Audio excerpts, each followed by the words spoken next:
seguinte, não tem como você entrar numa opção sem a possibilidade de você ser exercido, tá? Claro, tem, você pode fazer isso, mas eu não aconselho que você faça isso.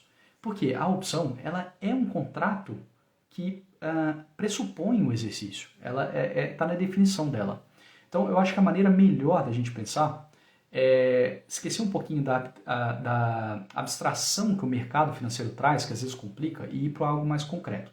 Opção é seguro, é a mesma coisa. Então, pensa que você vai vender um seguro de carro. Então, essa pergunta sua poderia ser o seguinte: qual é a melhor hora de eu vender um seguro de carro sem eu ter que comprar um novo carro para quem comprou o seguro e ainda receber um bom prêmio? Aí talvez você observe que assim, não dá, né? Porque você vai poder vender você vai vender o seguro, essa pessoa pode bater o carro. Essa pessoa pode, nem ela bater o carro, né? O carro pode estar parado e vem um caminhão e bate no carro dela, né? Então não tem como, você entrou na opção, você tem que entender que ela pode dar exercício, tá? Essa é a primeira coisa. Como que você lida bem com isso? Por exemplo, se você vai vender put, você tem que estar disposto a comprar o papel, que é o que vai acontecer via exercício. Se você vai vender uma call, você tem que estar disposto a vender o papel, que é isso que vai acontecer se der exercício, tá? Primeira coisa. Depois disso vem a questão do bom prêmio. Como que você garante que você está recebendo um bom prêmio? E aí isso é importante. Aí, aqui você tocou num ponto bom, Mário. Por quê? Assim como no seguro de carro, você tem que saber a probabilidade daquela pessoa bater o carro. Você tem que dimensionar isso.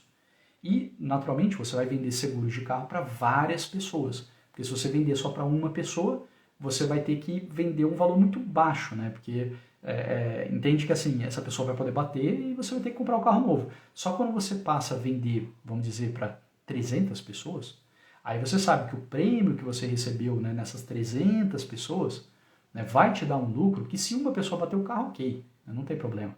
Tá? Então na bolsa, com as opções, é a mesma coisa. Não adianta querer vender uma opção ou criar uma grande renda vendendo uma opção.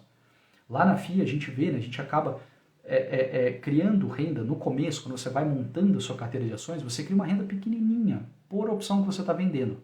Agora, você vai vender uma put de VEG, uma put de Raia Drogasil, uma put de hipermarcas, uma put de Gerdau. Você vai vendendo várias puts, quando você olha ali no mês, você fala, opa, até que veio um dinheiro legal, mas foi só um pouquinho cada uma. E todas elas você está disposto, por exemplo, a comprar o papel. Tá? Então, primeira coisa, você tem que saber a probabilidade de dar exercício, que é o delta percentual. Então, o delta percentual é fundamental para você saber se você está vendendo uma put ou uma opção, né, ou vendendo uma call razoável. E depois disso, é saber o preço justo de uma opção.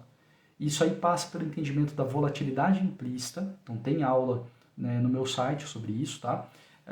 Mas a gente aprende lá na FIA a saber qual é a volatilidade implícita justa de um determinado papel. E aí a gente olha no mercado as opções e vê qual é a volatilidade implícita que está operando. E aí eu consigo saber se no mercado as opções estão operando baratas ou estão operando caras. Se eu tiver opções operando caras, aí eu tenho um incentivo a vender a opção, porque eu sei que eu vou estar recebendo um prêmio legal. E mais uma coisa, né, não menos importante, é você controlar o strike e o vencimento. Se você vender uma opção com vencimento curto, uma semana, 2 semanas, até 3 semanas, você vai receber pouco prêmio também. Se você vender uma opção com strike muito longe, tá? Então se for uma call é um strike muito alto, se for uma put é um strike muito baixo, você vai receber pouco prêmio também. A maneira de olhar o strike vai ser o delta percentual, tá? Isso aí vai apontar para você se você está numa opção legal de ser vendido, num prêmio bom. A maneira do vencimento, aí é você ter na cabeça que é pelo menos um mês aí. Né? É um bom ponto de vender. Né? Opções menores do que um mês, tenta evitar. Tá?